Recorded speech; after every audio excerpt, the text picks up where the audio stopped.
My name is Elias Thorne. On October 14th, 2024, I was 14 years old, living in a small, drafty farmhouse outside of Olwine, Iowa. It's a place where the wind doesn't just blow, it pushes against the siding until the whole house groans. That morning, the air felt heavy, like the atmosphere had thickened into something you had to swim through just to get to the kitchen. I remember sitting at the wooden breakfast table, staring at a bowl of soggy cereal. My dad was scrolling through his phone, his jaw tight, muttering about a leadership split at our church. My mom was at the sink, her back to us, scrubbing a pot with a mechanical, aggressive rhythm that told me everything I needed to know about the tension in our house. I didn't feel sick in the way you'd expect. There was no fever, no cough. It was a localized, searing pressure right behind my sternum, like someone was slowly expanding a balloon inside my ribcage. I tried to take a deep breath, but my lungs hit a hard limit. I remember looking at the clock. It was 7:12 a.m. The red digital numbers seemed to vibrate. I went to stand up, wanting to tell my mom that something was wrong, but my legs didn't belong to me anymore. They felt like they were made of static. I gripped the edge of the table, my knuckles turning a sharp, skeletal white. "Mom," I managed to say. It wasn't a shout. It was a thin, papery whistle. She didn't turn around. The water was running too loud. The pressure in my chest suddenly shifted from a balloon to a hot, iron spike. It drove through my heart and out my back. The world tilted 45 degrees to the left. I saw the linoleum floor coming toward me, yellowed, cracked, and smelling of lemon wax. I didn't even put my hands out to break the fall. I hit the ground hard, the side of my face slapping the cold tile, but I didn't feel the impact. I only felt the silence. The sound of the faucet and my father's grumbling just evaporated. My heart gave one final, stuttering kick, like a dying engine, and then it simply stopped. The transition wasn't a tunnel or a flash. It was a sudden, jarring clarity. 1 second I was pressed against the linoleum, and the next, I was hovering near the light fixture, looking down at the top of my father's head. I watched him drop his phone. I watched the way his coffee spilled across the table in a slow, dark wave. From up here, the panic looked different. It looked small. My mom screamed, a sound that should have shattered me, but it felt distant, like a recording playing in another room. I saw myself. That was the hardest part. I looked like a discarded coat. My skin was already taking on a waxy, grayish-blue tint that didn't look human. My dad was on the floor now, his large hands pumping at my chest. I could hear the wet, rhythmic thud of his compressions. He was crying, his face contorted into a mask of raw, ugly desperation I had never seen before. Not him, he was sobbing. God, not the boy. Then the paramedics arrived. The Olwine volunteer squad. I recognized Miller, a guy who went to our church, his face pale as he knelt over my body. They used the word asystole. I heard the whine of the defibrillator charging. Clear. My body jumped, a violent, pathetic twitch on the floor, but I stayed where I was, tucked against the ceiling. They tried 3 times. I watched them check my pupils, watched Miller shake his head and look at the floor. They called it at 7:31 a.m. I was dead. I wasn't fading. I was gone. And as the room began to dissolve into a gray, featureless mist, I realized I wasn't afraid. I was just incredibly, profoundly tired of the noise. The shouting from the church meetings, the arguments at dinner, the heaviness of the world. It was all slipping away, replaced by a silence so deep it felt like a physical weight. I let go. I didn't reach for the light. I just stopped resisting the pull of the vacuum. The gray mist didn't lead to a meadow or a gate. It solidified into a place I knew too well, the interior of Grace Community, the church my family had attended since I was a baby. But it wasn't the church I remembered. The pews were there, the pulpit was there, but everything was covered in a thin, gray layer of ash. The stained glass didn't let in light. It looked like charred coal. I was standing in the center aisle, my feet bare on the cold carpet. I felt 14, but I felt ancient. Then I saw him. He wasn't glowing with a blinding radiance that hid his features. He was just there. He was wearing a simple, dark work shirt, his sleeves rolled up, standing near the altar. He looked like someone who had been working in a field all day, tired but resolute. His eyes weren't blue or brown. They were the color of deep, still water just before a storm. He didn't say, "Welcome home," or "Don't be afraid." He looked at the empty pews, then looked at me. The silence between us was heavy, filled with the unspoken grief of 1,000 fractured families. He walked toward me, and every step he took left a footprint in the ash, revealing a floor of pure, polished gold beneath the grime. He stopped just a few feet away. I wanted to kneel, but my legs wouldn't bend. I just stood there, shivering in the stillness of a dead church. "Elias," he said. His voice didn't echo. It sat right inside my chest, vibrating against my ribs. "Look at the walls." I looked. The walls of the church were cracking. Not small, spiderweb fractures, but deep, jagged chasms that ran from the floor to the ceiling. Through the cracks, I could see shadows moving, dark, formless things that seemed to be prying the wood apart with invisible hands. "They think they are fighting over me," he said, and for the first time, I heard a note of profound, human-like sorrow in his voice. "But they are only fighting over the ash. Why is it breaking?" I whispered. My voice sounded tiny in that massive, ruined space. "Why is everyone leaving?" He reached out and touched one of the pews. The wood crumbled under his finger. "Because they have forgotten how to be a body," he said. "And a body that tears itself apart cannot survive the winter that is coming." The air in the sanctuary grew colder, a dry, biting chill that smelled of old paper and extinguished candles. Jesus didn't look like a king on a throne. He looked like a carpenter surveying a house that was leaning too far to one side. He walked to the edge of the altar and ran his hand along the velvet railing where people usually knelt for prayer.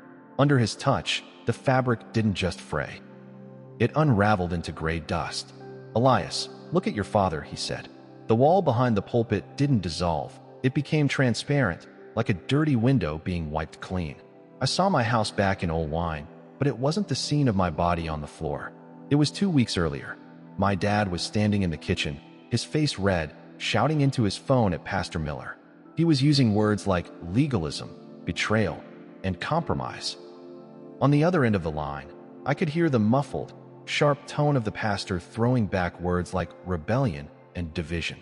I watched my 14-year-old self in the background, sitting on the stairs, trying to disappear into the shadows. I remembered that night. I had a biology test the next day, but I couldn't focus because the house felt like it was vibrating with hatred. It wasn't about a sin or a crime. It was about who got to sit in which chair and whose vision was the right one. "They are building fences," Jesus said, his voice cutting through the memory of the shouting. "They spend all their strength sharpening the wire to keep each other out, and they don't realize the ground beneath the fence is washing away." He turned back to me, and the transparency of the wall faded. The cracks in the church walls were wider now. I could hear a low, grinding sound, like tectonic plates shifting. "The splitting you see, the anger in your home, the empty chairs in this room. It isn't a holy fire, Elias. It's a rot. They think they are defending the truth, but they are only defending their right to be right." He stepped closer, and for the first time, I felt the sheer, crushing weight of his presence. It wasn't mean, but it was honest. It felt like being pulled into a vacuum where you can't breathe anything but the truth. "The church is splitting because they have started to love the walls more than the people inside them," he said. "And I cannot dwell in a house that values its architecture over its inhabitants." The scene shifted. We weren't in the church anymore. We were standing in a grocery store parking lot, the Hy-Vee back home. It was late, the fluorescent lights buzzing overhead with a sickly green hum. I saw Mrs. Gable, a woman who had taught my Sunday school class for years. She was walking toward her car, her shoulders hunched. Coming from the other direction was Sarah, the youth leader's wife. I expected them to say hi. They had been friends for a decade. Their kids grew up together. But as they approached, Mrs. Gable's eyes darted to the ground. She adjusted her grip on her grocery bag and hurried past. Sarah did the same, her jaw locking tight, her pace quickening. They didn't even acknowledge each other's existence.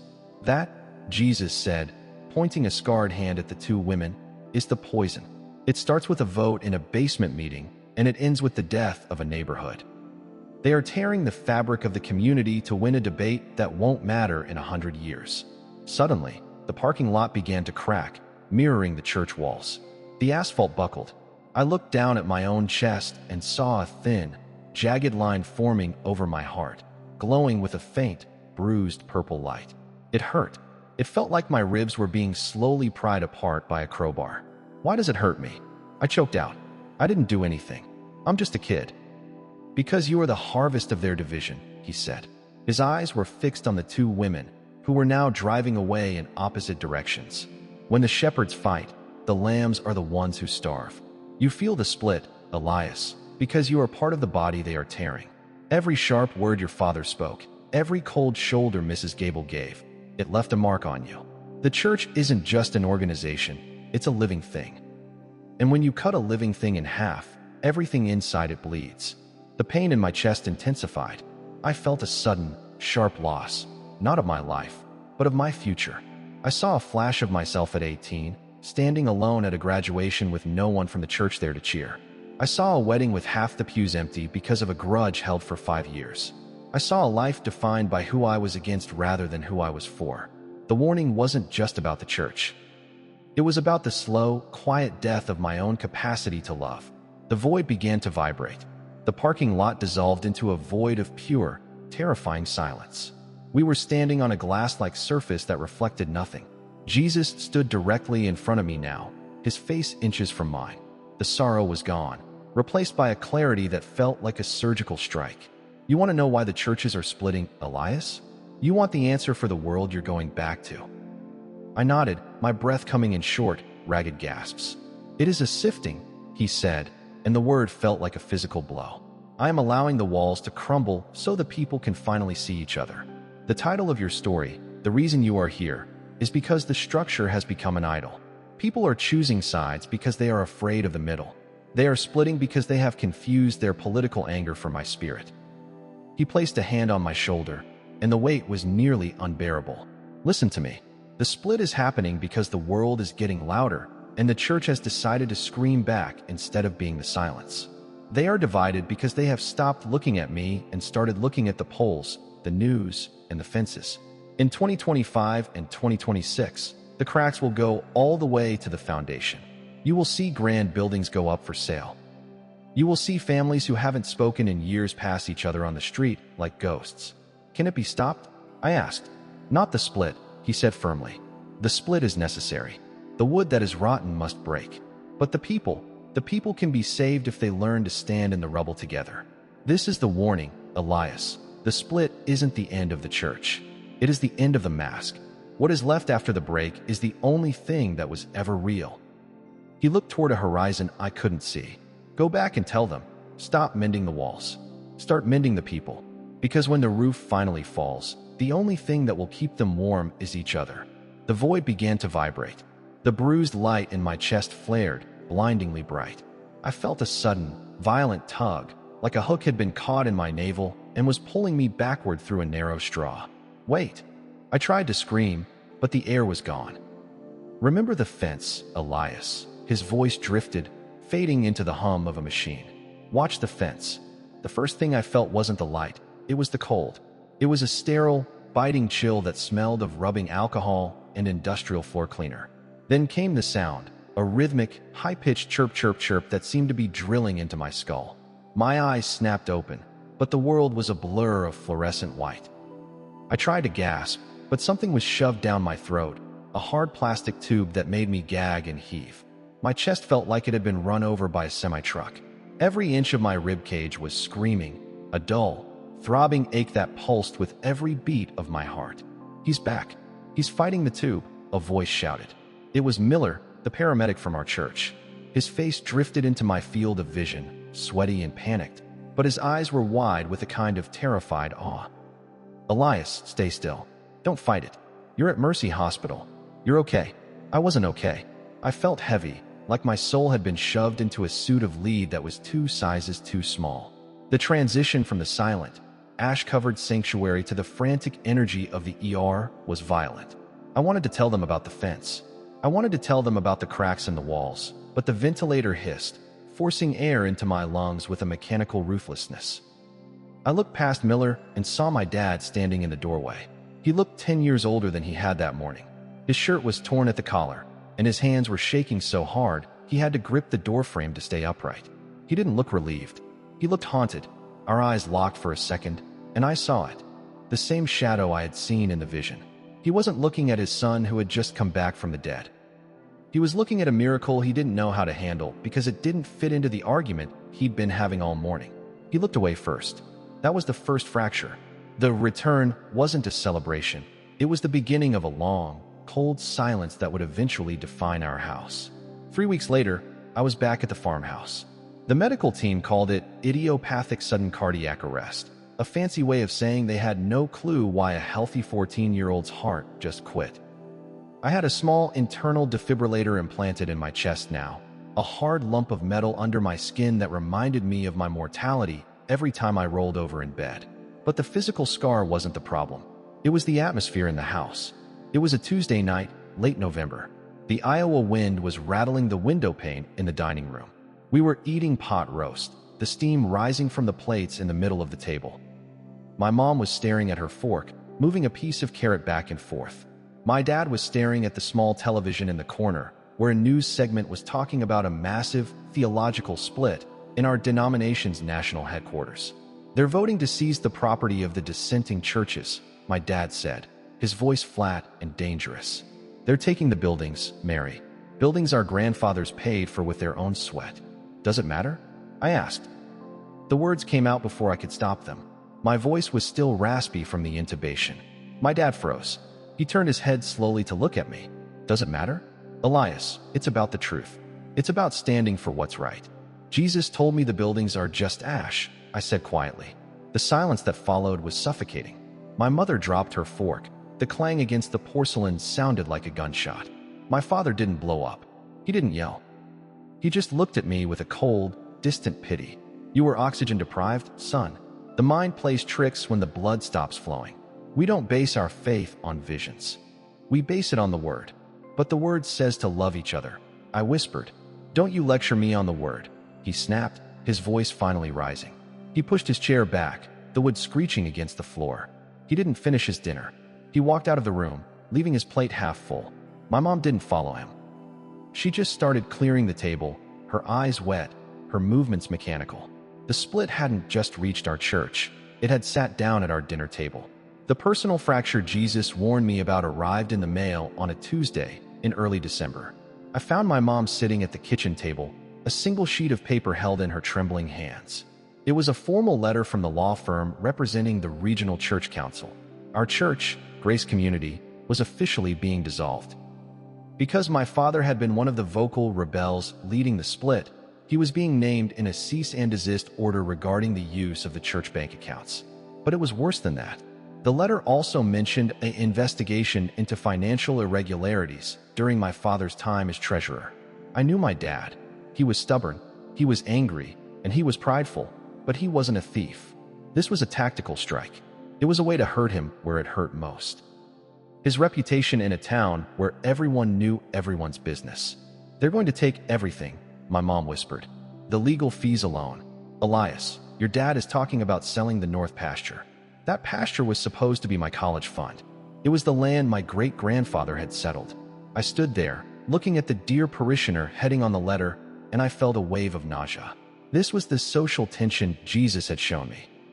It wasn't a grand, cinematic battle between good and evil. It was lawyers, bank statements, and a 14-year-old boy watching his family's future evaporate over a disagreement about church bylaws. Later that night, I went out to the barn to find my dad. He was sitting on a hay bale in the dark, his head in his hands. The smell of dust and old wood was thick in the air. "Dad, go inside, Elias," he said, not looking up. "I saw this," I said, stepping into the dim light of a single hanging bulb. "I saw the cracks. He told me it would be like this. He said the wood that is rotten has to break." My dad looked up then, and for the first time, I saw a real hatred in his eyes. Not for the church, not for the lawyers, but for the message I was carrying. If your Jesus is telling you that my life's work is rotten, then I don't want to hear another word about him. You hear me? Not one word. He stood up and walked past me, intentionally brushing my shoulder so hard I stumbled. The warning had become personal. My father had chosen his wall, and I was on the other side of it. By February of 2025, the silence in our home had become a physical presence, like a heavy fog that never lifted. My father had stopped attending any church at all. He spent his Sundays in the barn or staring at the static on the television, his face a roadmap of bitterness. The lawsuit over the church funds had drained our savings, and the north pasture, my future, was officially listed for sale. I felt the weight of the sifting Jesus spoke about every time I walked through the halls of my high school. Kids I had grown up with in youth group now looked through me as if I were made of glass. Their parents had stayed with the loyalist side of the split, and my family were the rebels. One afternoon, I found myself standing in front of the Grace Community Building. The locks had been changed. A for sale sign stood crookedly in the frozen Iowa mud. The grand oak doors, which I used to help polish, were peeling.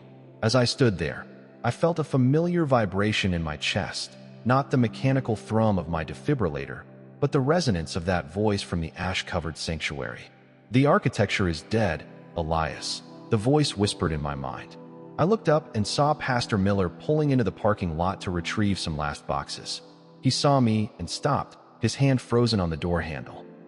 We stood 30 feet apart, the wind whipping between us. He didn't offer a smile. He didn't ask how my heart was doing. He looked at me with a tired, bureaucratic coldness. "You shouldn't be here, Elias," he said. "It's legal property now. It's better if we all just move on." "Is this the truth you were defending?" I asked, gesturing to the boarded-up windows. "An empty box." He flinched, but then his jaw set. "It's about order. It's about the institution." In that moment, I understood what Jesus meant about the mask. Miller wasn't a shepherd anymore. He was an administrator of ruins. The split hadn't happened because of a theological point. It happened because none of them could bear the thought of losing control. I turned and walked away, leaving him standing in the shadow of a building that was already beginning to return to the earth. The proof Jesus promised didn't come in a thunderclap. It came on a Tuesday morning in March, exactly 5 months after my death. I was sitting in the back of the school bus when we passed the old county line bridge. There, standing by the fence that separated our property from the Miller's land, was my father. He was holding a sledgehammer. I watched through the dirty bus window as he swung. He wasn't fixing the fence. He was destroying it. Not because he wanted to be free, but because he was marking a new boundary. He was replacing the old wooden posts with heavy-duty steel and jagged concertina wire, the kind you see on prison walls. When I got home that afternoon, I walked out to the line. The fence was finished. It was an ugly, silver scar across the beautiful Iowa rolling hills. It blocked the path I used to take to walk to the creek with Miller's son. It was permanent. It was grounded. It was the one irreversible event that proved the vision was real. My father hadn't just left the church. He had built a fortress against the world.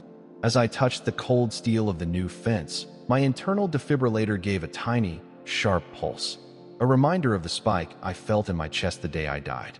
I looked toward the Miller house, half a mile away. I saw their porch light flicker on, but between us now stood a barrier that no amount of prayer or apology could easily dismantle. The world had shifted. The winter Jesus spoke of had arrived, and it wasn't made of snow. It was made of iron and pride. I realized then that my father wasn't waiting for a revival. He was waiting for a war. He had mistaken the rubble for a foundation, and he was prepared to live in the ruins forever as long as he could be the king of the debris. I'm 15 now. The doctor says my heart is stable, though they still don't like the glitches they see on the monitor every time I go for a checkup. They call it electrical interference. I call it the echo. The North pasture sold yesterday. A developer is going to turn it into a storage unit facility. The land where I learned to ride a bike will soon be covered in gravel and corrugated metal boxes, more walls for people to put their things in. My mom and dad don't speak during dinner anymore. They communicate through post-it notes on the refrigerator. Milk is low. Property tax due. Lawyer called. I spend a lot of time outside now, away from the hum of the TV and the tension of the kitchen. Last night, I walked out to the edge of the new wire fence. The moon was a sharp, silver hook in the sky, reflecting off the concertina wire. It looked like a crown of thorns stretched out over the Iowa dirt. I looked down and noticed something small. Right at the base of one of the new steel posts, where my father had disturbed the earth with his shovel, a single, pale crocus had pushed its way through the frozen crust of the soil. It was tiny, fragile, and completely out of place in the middle of a border war. I knelt in the mud, my breath blooming in the cold air. I thought about the gold floor beneath the ash in the vision. I thought about the mending of people instead of walls. I reached out and touched the petal of the flower. It was soft, unnervingly warm against the chill of the evening. Behind me, I heard the heavy thud of the farmhouse door closing and the sound of the deadbolt sliding into place. My father was locking up for the night, securing his fortress. I stayed outside in the dark, my hand hovering over that one small, living thing. The tension in my chest didn't go away. The fear and the hope were still locked in a stalemate. But for a moment, the wind died down. I looked at the flower, then at the wire, and I just breathed. Would you like me to help you brainstorm a script for the call to action at the end of this video?